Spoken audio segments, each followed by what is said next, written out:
Welcome back to the Football Forecast. Happy 4th of July, and what better way to celebrate than to World Cup round of 16 matches played right here in the United States. Canada face Morocco at NRG Stadium in Houston at 1 p.m. Eastern this afternoon. Then Paraguay take on France at Lincoln Financial Field in Philadelphia at 5 p.m. Eastern this evening. This is the round of 16, the last 16 teams left in this tournament, and the knockout bracket is already looking extraordinary. Let me catch you up on what we now know about both of these nations heading into today.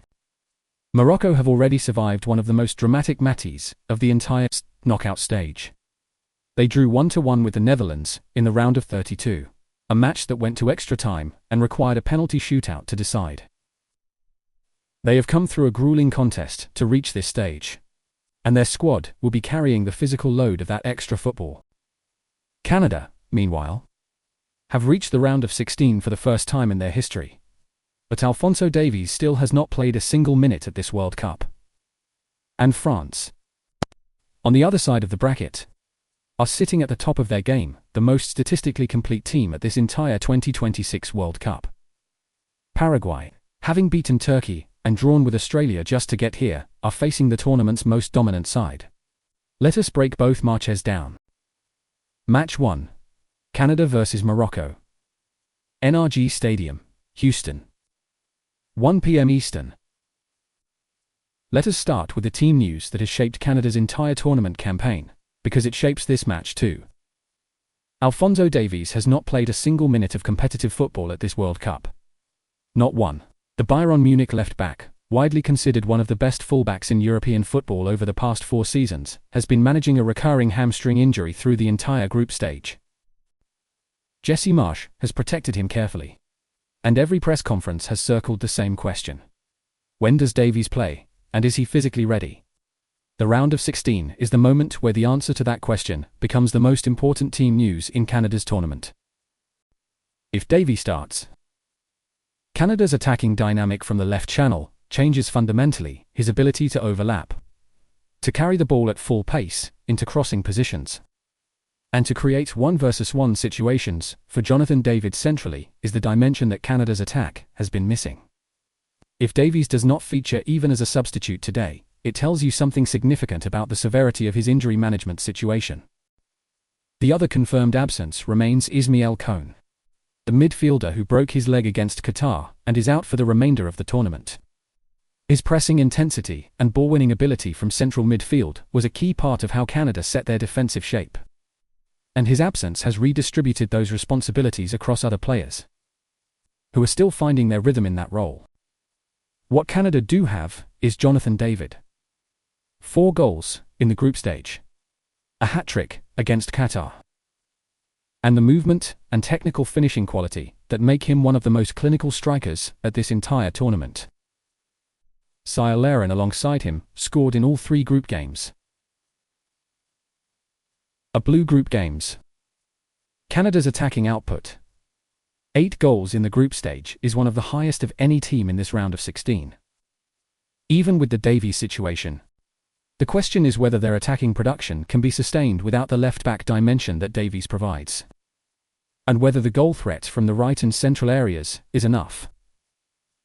To break down what has consistently been one of the most disciplined defensive organizations at this tournament, Morocco, the critical context here is what they have just been through. They survived a dramatic 1-1 draw with the Netherlands in the round of 32, a match that went to extra time and required a penalty shootout to decide. Cody Gakpo put the Netherlands ahead in the 72nd minute. But Morocco struck deep into stoppage time when Issa Diop headed home in the 91st minute to force extra time. In the shootout, Morocco prevailed 3-2, with Yassine Bounou proving decisive in goal once again. That grueling contest means Morocco arrive at NRG Stadium carrying more physical and emotional fatigue than Canada. 30 extra minutes, plus the psychological toll of a penalty shootout against a Netherlands side that had 10 goals in the group stage is not a minor consideration. How Walid Regragui manages his squad's physical recovery in the days between those 2 matches will influence which Morocco turns up today. What does not change is Morocco's identity. Achraf Hakimi, as captain, remains the most important player in their system, His man-of-the-match performance against Haiti, scoring the equalizer and setting up another goal in a 4-2 comeback win, demonstrated the quality he brings going forward. Ismael Saibari scored in all 3 group stage games, making him the first Morocco player in history to score in 3 consecutive World Cup matches. Brahim Díaz provides the creative link between midfield and attack.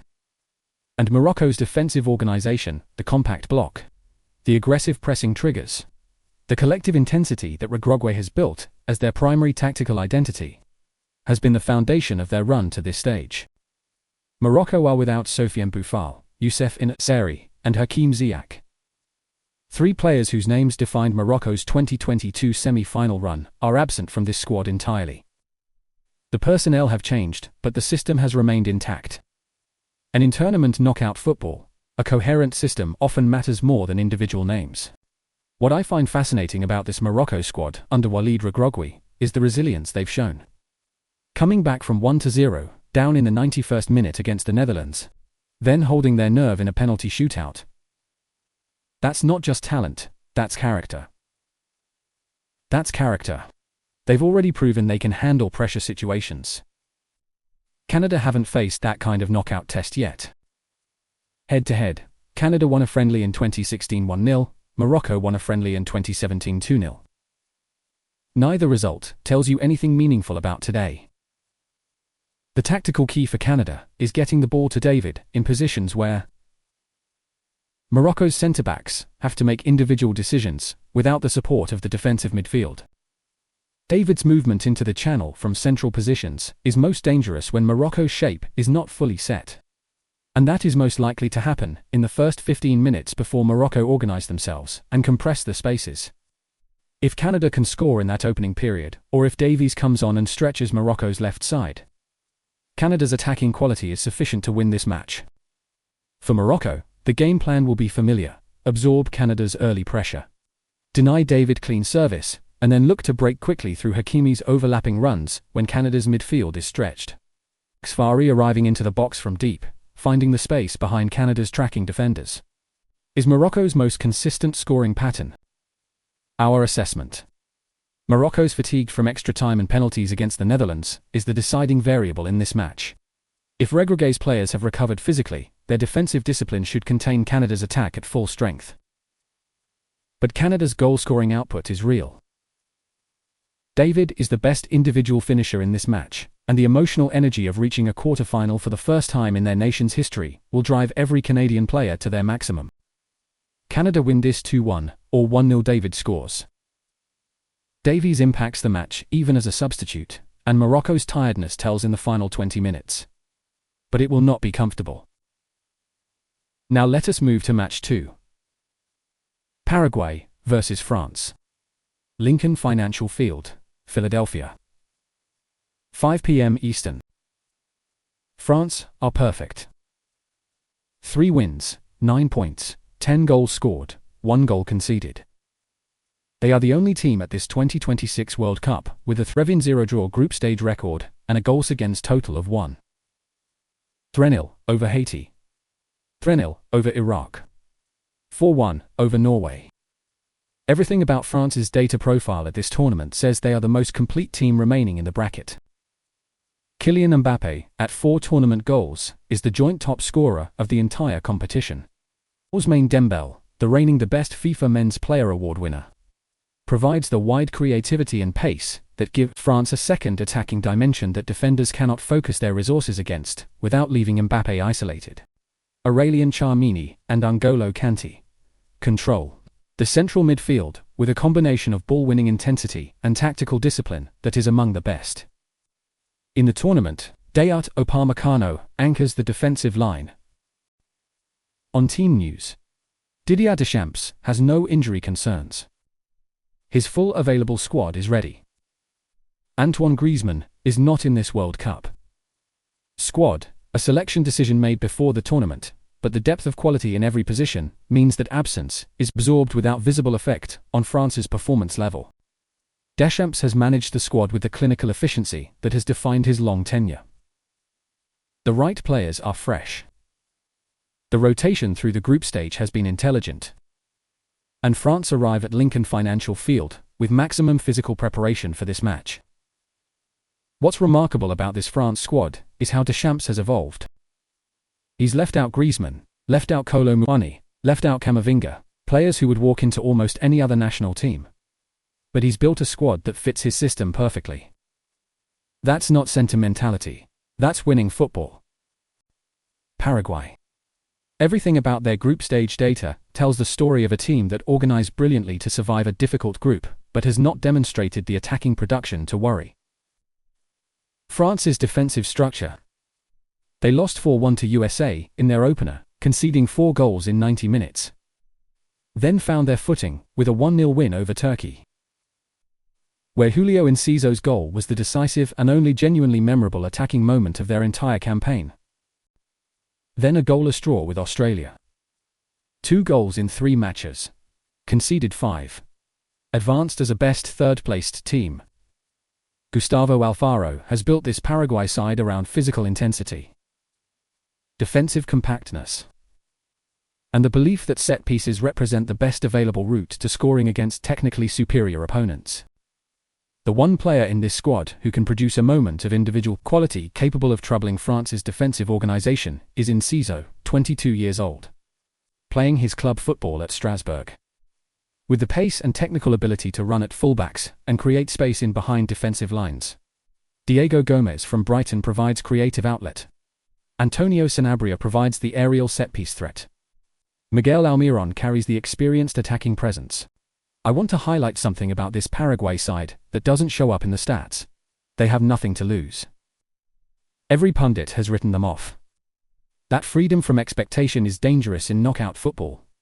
Teams that play without fear often produce their best performances. And France, carrying the weight of being the tournament favourites, are vulnerable to exactly that kind of opponent. The data reality for Paraguay is stark. France have conceded 1 goal in 3 group games. Paraguay have scored 2 goals in 3 group games. That arithmetic tells you almost everything you need to know about this match. For Paraguay to win, they need France to produce a performance below any they have produced at this tournament, and they need their own attacking output to triple from its group stage average. The set-piece route, a delivery finding. Sanabria's aerial run at the far post represents the most realistic single-goal scenario for Paraguay. Mbappé against Paraguay's right-back is the individual matchup that will create France's goals. He targeted the same weak side against every Group 1 opponent and found the space he needed each time. Paraguay's defensive shape will be stretched by his directness in the first 20 minutes. And when Mbappé creates the first clear chance for himself, or for Dembélé, arriving from the right, France will score, and the match will effectively be over as a genuine contest. Our assessment. France are the clear statistical favourite in every category that matters.